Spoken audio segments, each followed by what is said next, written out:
이 자리에 함께 모인 청주제일교회 성도 여러분, 오늘 제가 하나님의 말씀을 대언하는 종으로 서 있습니다마는 하나님께서 제 마음도 열어주시고 여러분들의 마음도 열어주셔서 이 마음과 마음이 서로 연결이 되어서 설교가 즐겁고 좀 길더라도 즐겁고 기쁘고 그런 시간이 되기를 간절히 바랍니다. 근데 이것이 어떻게 가능하냐 하는 것이죠.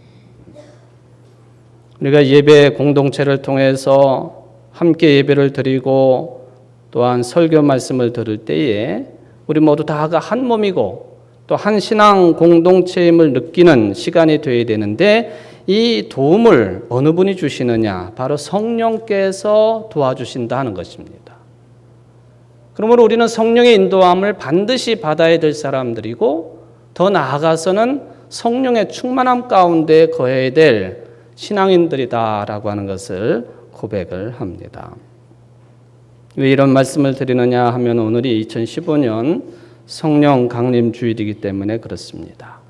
자, 그렇다면은 어떻게 성령을 기억하고 또 기념할 수가 있겠느냐? 성령 강림 주일이기 때문에 특히 이 점을 좀 강조를 해봅니다. 첫 번째로 성령에 대한 바른 이해가 있어야 되겠습니다. 사도행전을 보면은 사도행전 2장 1절로 4절 말씀이 그렇습니다만은 성령께서 하나님께로부터 즉 하늘로부터 120명의 믿는 자들에게 내려오시는 장면을 이렇게 글로 표현을 해 놓았습니다. 오순절이 되어서 신도들이 모두 한 곳에 모여 있는데 갑자기 하늘에서 세찬 바람이 부는 듯한 소리가 들려오더니만 그 앉아 있는 모든 사람들 온 집안에 세찬 바람 소리가 가득했고 그러자 혀 같은 것들이 나타나서 불길처럼 갈라지면서 각 사람 위에 내렸다 했습니다. 그리고는 저들이 마음은 성령으로 가득 차서 성령께서 시키는 대로 여러 가지 외국어, 다른 나라 언어로 말을 하기 시작을 했다 하는 것이 사도행전 2장 1절로 4절까지 말씀. 아주 요 4절의 말씀이 성령 강림을 확연하게 드러내주고 있는 그런 표현입니다. 강한 바람 소리가 있었고 그러자 혀 같은 것들이 나타나가지고 불길처럼 갈라지면서 각 사람 위에 내렸다 하는 것이죠. 그런데 사도행전 2장에 표현되어 있는 이 말씀, 성령을 받은 사람들의 그 모습을 드러냈는데 이게 매우 제한적인 사람의 언어로, 사람의 글로 표현이 되어 있습니다.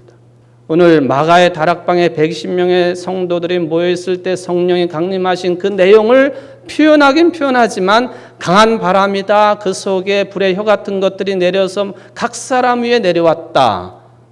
이것이 성령 강림을 그때 당시 사람들이 제한적으로 표현해 놓은 표현이다라고 하는 것을 우리는 먼저 생각을 해야 되겠습니다. 그러나 성령은 매우 구체적으로 역사하시는 분이시지만 사람의 손으로는 절대로 잡을 수 없게 되어 있습니다. 물론 성령께서 하나님이시기 때문에 당연히 눈으로는 볼 수 없지만 아주 강력하게 일을 하시고 역사하신다고 하는 것은 분명한 진리입니다. 우리들이 호흡을 하는 공기처럼 우리들이 살아가는데 그리스도인들의 존재에 생명의 필수적인 그런 모습으로 존재해 계시고 또 매우 역동적인 힘으로 역사하시는 분이 성령이시다 하는 것입니다. 근데 많은 사람들이 이 점을 오해를 하고 있기도 합니다. 그렇다면 성령의 역사는 또 성령의 존재는 우리 인간과 하나님 사이에 그 어떤 다른 제3의 존재로서 우리와 함께하는 것이냐 또는 그런 것이다라고 오해를 하는 사람들이 가끔 있습니다. 또 성령은 하나님과 상관없이 별도로 움직이시는 어떠한 힘과 능력이라고 판단하는 사람들도 가끔 볼 수가 있겠습니다. 중요한 것은 이러한 성령의 역사에 대한 사전적인 정의나 또는 성령이 누구냐 무엇이냐 하는 그런 사전적인 정의나 그러한 모습이 무엇이냐 하는 것이 아니라 성령 강림의 내용과 의미가 무엇이고 또 이것보다 더 중요한 것은 성령의 역사 가운데 있는 사람들의 변화에 초점이 맞춰져야 됩니다. 아마 그 결론이 그런 쪽으로 내려져야 될 것입니다. 성령을 받은 그리스도인들이 어떠한 변화를 위해서 노력하고 추구를 해야 할 것이냐. 거기에 하나님의 뜻이 담겨 있는 것입니다. 그런 의미에서 사도행전 2장에 나와 있는 성령 강림의 의미, 첫 번째로 생각해 볼 수 있는 것은 다양한 사람들을 한 마음으로 묶어주었다는 것이 바로 그게 성령의 의미고 성령의 역사입니다. 뭐 어렵고 힘든 이야기 할 것 없이 매우 다양한 사람들을 한 마음으로 만들어 주셨다는 거죠. 마가의 다락방 곁에서 방언으로 말하는 사람들의 그 말을 듣는 사람들이 세계 각국으로부터 모였는데 아프리카에서도 오고 아시아에서도 오고 뭐 유럽 지역에서도 오고 러시아에서도 오고 그 사람들은 모두 다가 유대인이라고 말할 수는 있지만 언어 생활 자체는 자기네들이 살고 있는 지역의 언어로 말할 수밖에 없는 사람들, 또 들을 수밖에 없는 사람들입니다. 놀랍게도 성령 충만해가지고 방언으로 말하는 그 방언의 내용들을 저들은 분명히 방언으로 이야기했는데 듣는 사람들은 자기네가 살고 있는 지역의 언어로 그 말을 들었다는 것입니다. 이게 뭘 의미하는 것인가? 성령 강림의 의미라고 하는 것은 다양한 사람들을 인종도 다르고 생각도 다르고 가치관도 다르고 생활 방식도 다르고 사는 지역도 다르고 신앙인이지만은 하나님을 믿는 그 신앙의 차이도 각양각색일 터인데 저들을 한 마음으로 묶어주는 그것이 바로 성령 강림의 의미였다라고 하는 것을 우리가 찾아볼 수가 있겠습니다. 너무 놀랍고 신기한 현상이었기 때문에 자기네 나라 지역 말로 듣고 있는 사람들이 이렇게 얘기를 합니다. 저 사람들이 지금 저렇게 말을 하는 사람들이 모두 다가 대부분이 갈릴리 지역 출신들이 아닌가? 촌놈들 아니냐? 그런데 우리가 저 사람들이 하는 말을 내 나라의 언어로 내가 주로 사용하고 있는 그 말로 듣고 있으니 이게 어찌된 일이냐 하고 매우 놀라워했습니다. 또 당혹스럽기도 했습니다. 저는 여기서 성령 강림의 사건의 의미를 무엇이라고 보느냐? 그는 단순하게 말의 통일, 언어의 통일 이것을 넘어서서 저들의 마음을 하나로 묶어주는 역사였다고 하는 것을 캐낼 수가 있겠습니다. 마음이 하나가 되어서 무엇하는가? 하나님을 저들의 삶의 주인으로 모시게 되고 또 예수를 그리스도로 신앙 고백하면서 이제는 한 신앙 공동체를 이루어갈 수 있도록 하시는 그 마음과 생각이 하나로 묶여지는 그 통일의 역사가 성령 강림의 의미다라고 하는 그런 이야기입니다.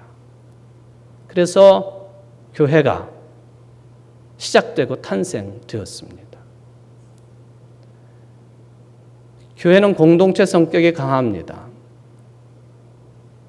갓 태어난 아기로부터 이제 막 하나님의 부르심을 받을 만한 그런 연령의 어르신까지 많이 배운 사람으로부터 하나도 배우지 못한 사람까지 저 땅끝 지역 출신으로부터 저 북쪽 출신 사람에 이르기까지 생각도 다르고 가치관도 다르고 모든 것이 다른 사람들이 모여있는 것이 교회입니다. 그러니 교회가 하나가 된다고 하는 것 마음 먹는 대로 되는 게 아닙니다. 이것은 위로부터 오시는 하늘의 힘이 아니고서는 교회가 공동체를 하나로 이루어 간다고 하는 것은 인간적인 생각이나 방식으로는 불가능하게 되어 있습니다. 그러므로 교회가 어떻게 탄생이 됐느냐? 성령께서 강림하심으로 인해서 교회는 탄생합니다. 왜냐하면 성령이 다양한 사람들을 그 생각과 마음을 하나로 엮어주시는 본드와 같은 역할을 하시기 때문에 가능한 일입니다. 말이 통일되거나 언어가 통일된 것이 아니라 마음과 생각이 통일되었다고 하는 말, 이것을 뒤집어서 이야기를 하면은 마음과 생각이 통일되지 아니하면은 언제든지 교회 공동체는 다양한 언어로, 충청도 말로 서로 짓거려대는 그런 모임이 될 수밖에 없습니다. 다양한 언어, 다양한 말을 서로 떠들어대는 분열된 모습, 그 모습으로 마치 바벨탑 사건 이후에 언어의 혼잡을 겪었던 모습으로 돌아갈 수밖에 없는 것이 모이기는 모이지만은 교회 공동체의 모습이 될 가능성이 많다 하는 것입니다. 실제로 초대교회가 지금까지 역사를 보면은 성령을 받았다고 하는 교회 역사이기는 하지만은 상대방을 정말로 존중을 하고 귀하게 여기고 하나님의 형상대로 지음받았다고 하는 것을 인정을 하고 누구를 대하든지 간에 죽게 대하듯이 하는 이런 귀한 공동체 정신이 있지 못했기 때문에 고린도 교회에 보내는 편지가 있을 수밖에 없었고 로마 교인들에게 보내는 편지가 있을 수밖에 없었고 갈라디아 교회, 고린도 교회 이런 교회들에게 편지를 막 보내가지고 그러지 말라고, 성령의 인도함에 따라 성령의 다양한 은사가 있는 건 사실이지만은 가장 큰 은사는 사랑이라고 하는 그런 편지를 사도 바울이 보낼 수밖에 없는 그런 현상이 벌어지고 만 것이죠. 여러분, 우리의 교회가 각 지체인 성도들이 예수 그리스도 안에서 하나님 뜻 안에서 마음과 뜻과 정신과 생각이 하나로 묶이게 되면 사망 권세도 이길 수 있는 살아있는 생명의 공동체가 될 수 있다고 하는 것을 믿으시기를 바랍니다. 반대로 갈라진 모습으로 있다고 한다면 아마도 모이기는 모이지만은 그럴듯한 건물 안에서 모여서 예배를 드리기는 하지만 이 공동체는 세상에서 가장 추악하고 지저분하고 더럽고 흠이 많고 악한 공동체로 변질될 수도 있다 하는 것 우리가 기억을 해둘 필요가 있겠습니다. 우리 자신들 돌아보아도 마찬가지입니다. 여러분들이 모두 다 한국말을 쓰는 분들입니다만, 근데 옆에 있는 분들하고 말이 잘 통하던가요? 가정 생활을 이야기한다면 부모와 자식들 간의 대화가 통하던가요? 선생님과 학생들 사이의 대화가 통하던가요?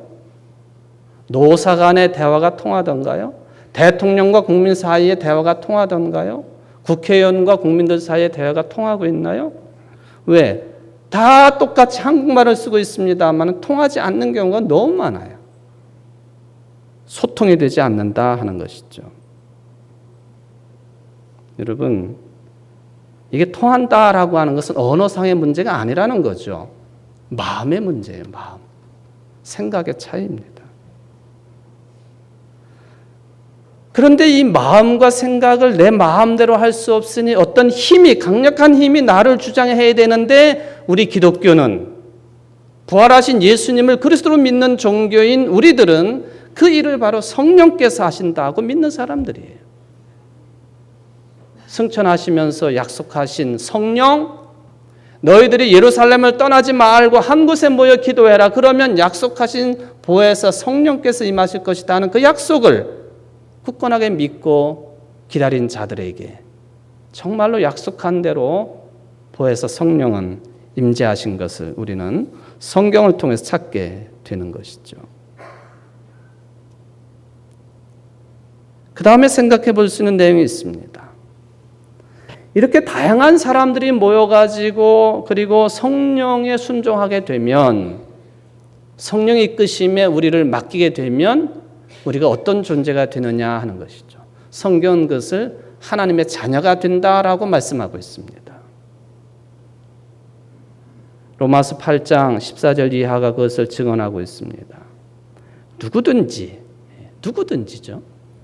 하나님의 성령의 인도를 따라 사는 사람은 하나님의 자녀입니다.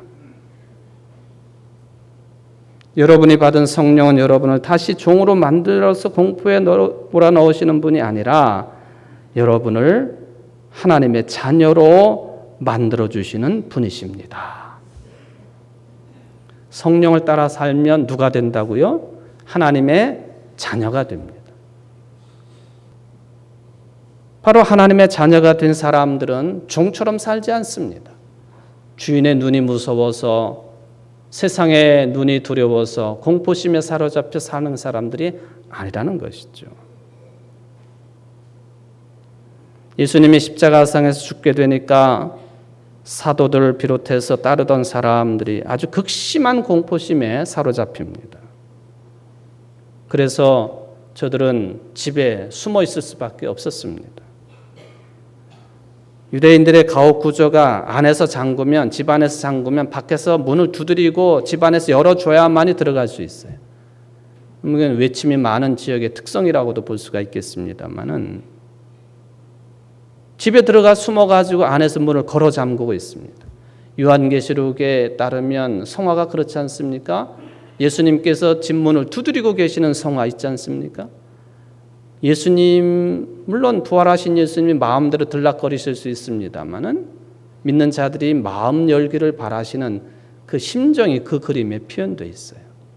문을 두드리시는 그리스도.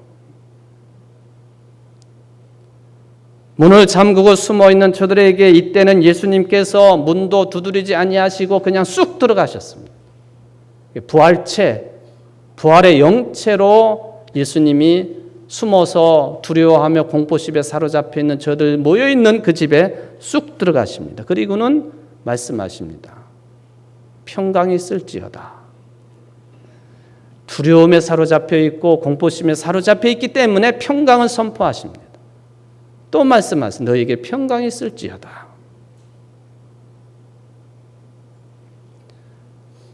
죽음의 두려움에 사로잡히는 저들에게 생명을 허락하시고 건강함을 허락하시고 온전함을 축복해 주시는 말씀으로 선언하십니다. 기뻐하게 했습니다.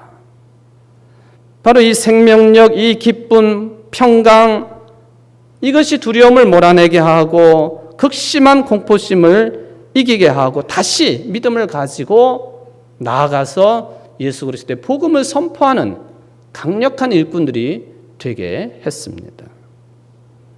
복음서에 보면은 두려움이라고 하는 말, 이 말을 믿음의 반대말로 사용을 합니다.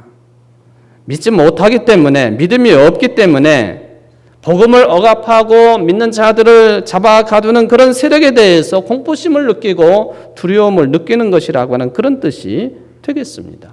이런 두려움이 있으면 용서도 할 수 없고 사랑도 할 수 없고 그리고 복음도 전할 수 없게 되어 있습니다. 바로 우리들이 기억해야 될 성령의 의미, 성령 강림의 의미는 우리 모두로 하여금 두려움을 극복하게 하고 믿음을 더욱 크게 가지게 하고 그리고 용기를 내어서 하나님의 자녀가 되었다고 하는 그 기쁨 속에서 선한 삶을 향해서 지향할 수 있도록 나아갈 수 있도록 우리를 세워주시는 그분이 바로 성령이시고 성령 강림의 의미라고 하는 것을 기억하시기를 바랍니다. 마지막입니다. 그렇게 되면 성령이 주시는 열매가 있다 하는 것이죠. 사도 바울은 갈라디아서에서 말씀하십니다. 육체의 욕망은 성령을 거스리고 성령께서 원하시는 것은 육정을 거스린다 했습니다. 그리고는 이 육체의 욕망이 빚어내는 그런 여러 가지 항목들을 나열을 했습니다. 매우 많아요. 음행, 추행, 방탕, 우상숭배, 마술, 원수 맺는 것, 싸움, 시기, 분노, 이기심, 분열, 당파심, 질투, 술 주정하는 것, 흥청되면 먹고 마시는 것, 그 밖에 그와 비슷한 것들, 그렇게 규정을 했습니다. 2000년 전에는 여기 나와 있는 음행으로부터 그리고 먹고 마시는 것, 흥청되는 것, 이 범주만 생각할 수 있었겠습니다마는 성서의 기록자가 아주 머리가 좋은 사람이에요. 2000년 뒤에도 그 외의 것들도 있을 수 있기 때문에 그와 비슷한 삶을 살아가는 사람들도 육체의 욕심에 따라가는 사람들이요, 그것은 곧 성령을 거스르는 삶이다라고 규정을 해놓았습니다. 그리고는 반면에 성령께서 맺어주는 열매를 말씀을 하십니다만 성령의 열매 여러분들이 너무 잘 아시는 거예요. 사랑과 기쁨과 평화, 인내, 친절, 선행, 진실, 온유, 절제, 이런 것들이죠. 우리는 정말로 어떤 힘에 의해서 움직이고 살아가는 사람들인가 판단이 필요합니다. 만약에 육체의 욕심에 따라 살고 움직이는 사람이라고 한다면 무엇 때문에, 어떤 이유 때문에 그렇게 되었는지 살펴봐야 될 필요가 있습니다. 여러분 모두는 성령에 의해서 맺혀지는 열매의 사람들이 되시기를 바랍니다.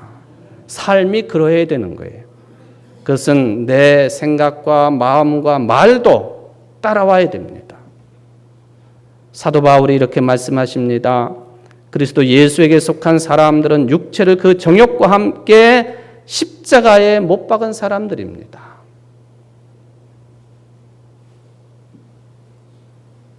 그러기 위해서는 성경은 또다시 말씀하시기를 성령의 검, 하나님의 말씀으로 의지하고 살아야 된다고 권면을 하십니다. 그것은 에베소 교회에게 주신 말씀입니다. 에베소 6장 14절 이하 이렇게 기록을 합니다. 그러므로 여러분은 진리의 허리띠로 허리를 동이고 정의의 가슴마개로 가슴을 가리고 버티어 서십시오. 발에는 평화의 복음을 전할 차비를 하십시오. 이 모든 것에 대하여 믿음의 방패를 손에 드십시오. 그것으로서 여러분은 악한 자가 쏘는 모든 불화살을 막아 꺼버릴 수 있을 것입니다.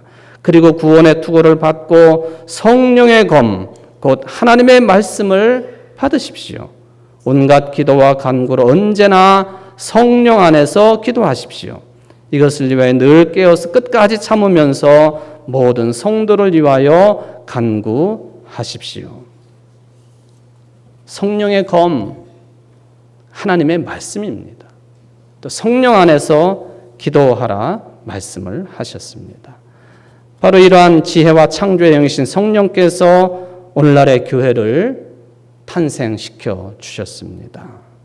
이것은 곧 성령으로 예수님의 잉태가 이루어진 것과 같은 이치가 되겠습니다. 그러므로 성령의 임재, 성령의 역사, 성령의 힘은 항상 교회의 내적인 성숙과 성장을 주도하는 힘으로 작동하게 되어 있습니다. 그리고 외적으로는 세상을 향해서 선교 활동을 펼쳐나갈 수 있도록 힘과 능력을 주시는 분이 성령의 역사가 되겠습니다.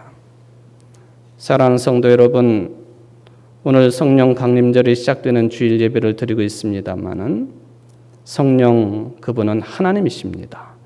구약 성경에 보면은 그 성령을 창조의 영으로 또한 구원의 영으로 지혜의 영으로 말씀하시기도 합니다. 또 신약 성경은 부활의 영으로 진리의 영으로 생명의 영으로도 말씀을 하십니다. 이 성령의 역사 가운데에서 여러분들의 삶이 변화가 되어지고 하나님께 영광 돌려드리는 부족함이 없는 우리 교회 모든 성도들 되시기를 주의 이름으로 축원을 드립니다.